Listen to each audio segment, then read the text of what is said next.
कि भारत के संविधान में राइट टू, सुनिए भाई, राइट टू इक्वालिटी एक फंडामेंटल राइट है। तो इक्वालिटी सब्सटेंटिव होनी चाहिए, फॉर्मल नहीं। इक्वालिटी असद ओवैसी और ओवैसी की तरह में इक्वालिटी नहीं, इक्वालिटी आप में होनी चाहिए। उस इक्वालिटी की हम बात कर रहे हैं तो बुरी बात क्या है? और हम, मेरा एक स्टेटमेंट बता दीजिए जहां पर मैंने किसी दूसरे रिलीजन के खिलाफ कहा है, या हमारे हैदराबाद में आकर आप देख लीजिए कि हम हमारे गैर मुस्लिम भाइयों का काम नहीं करते हैं क्या? अगर आप कभी दारुस्सलाम आएंगे, हम इंशाल्लाह बुलाएंगे आप लोगों को, आप देखेंगे दारुस्सलाम में अगर सुबह 11 बजे से दोपहर 3 बजे तक अगर 700 लोग आते हैं, उसमें से 250 लोग तो हमारे गैर मुस्लिम होते हैं। 250 लोग गैर मुस्लिम होते हैं। सर हमको बुलाइए, आप अंजना उन को बुलाते हैं। मैं नहीं बुलाता हूँ, मैं नहीं बुलाता हूँ किसी को, सिर्फ आप लोगों को बुलाया हूँ यहाँ पर, वो खुद आते हैं। आप लोगों को बुलाया हूँ अभी, वो शोएब खड़ा है, पूछिए उसको पीछे। तो सुनिए सुनिए सुनिए, एक बात सुनिए। तो हम किसी नॉन मुस्लिम के खिलाफ नहीं है, कहाँ हम खिलाफ हैं? मैं ये कह रहा हूं भाई, जब आपकी एक लीडरशिप है वहां पर, हम तो यहां पर क्यों नहीं हो सकती है? और ये जो बोलना है कि आप पहले अपने एक मुकाम पे आ जाइए, उसके बाद सब आएंगे आपके पास, यही बात काशीराम से बोलते थे लोग। यही बात ये जो छोटा रिचार्ज है उसको भी कहते शुरुआत में, उससे भी कहते थे वो, आप वो ऑब्स्टेकल क्रॉस कर लीजिए, आपके लिए नॉर्मल हो जाएगा। शिफा के एमआईएम का मेंबर था, शर्जील एमआईएम का मेंबर था, ऐसे कई लोग हैं भाई। आपको टारगेट किया जा रहा है विथ और विदाउट पॉलिटिकल एफिलिएशन। आप पॉलिटिक्स में आकर अपनी लीडरशिप को मजबूत करिए, आप वो डिस्क्रिमिनेशन को, वो टारगेटिंग को आप रोक पाएंगे। खत्म नहीं होगा ये, पर रोक पाएंगे, इसका आप मुकाबला कर पाएंगे। नहीं नहीं, दोहरा रवैया नहीं है।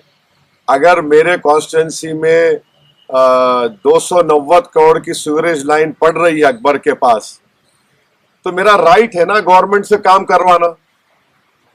मैं ना काम मत कराऊं।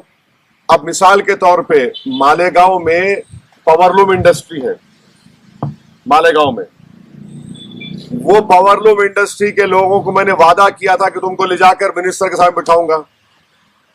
उन तमाम को मुफ्ती इस्माइल साहब के साथ बुलाकर, उनके मिनिस्टर है गिरिराज, उनसे टाइम लिया।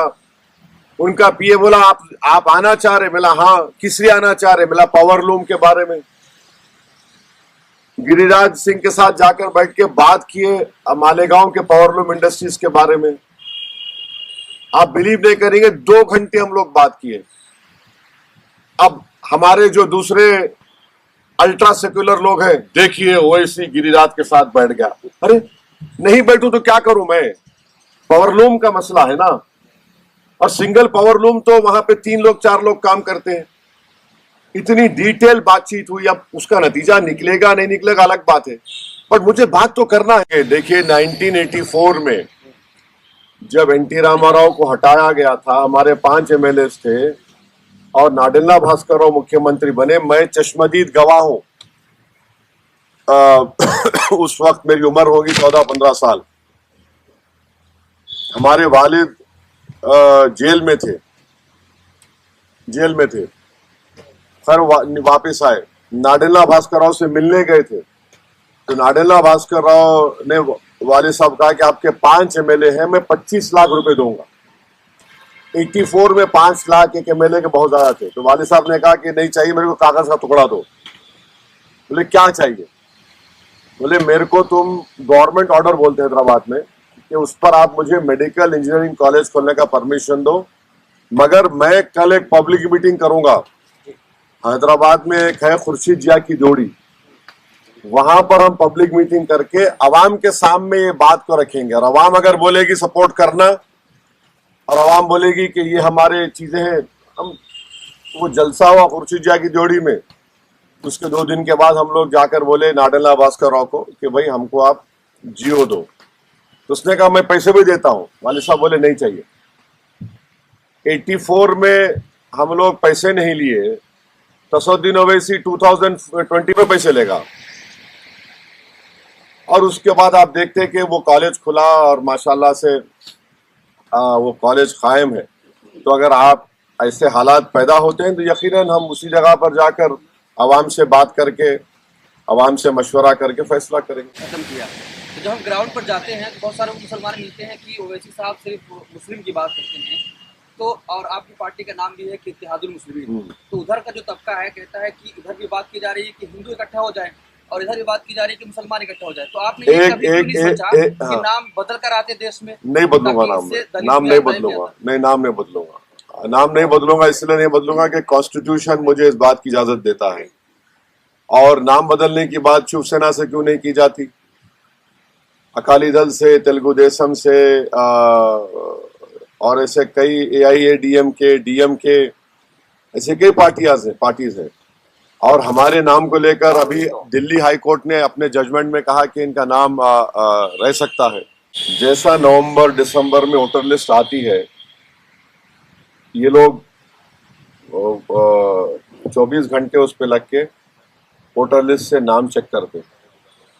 फिर जो पुरानी वोटर लिस्ट थी उसको देखते हैं और फिर जनवरी में कितने लोग, फिर हमारे लोग जाते हैं, 18 साल के लोग कितने हो रहे हैं।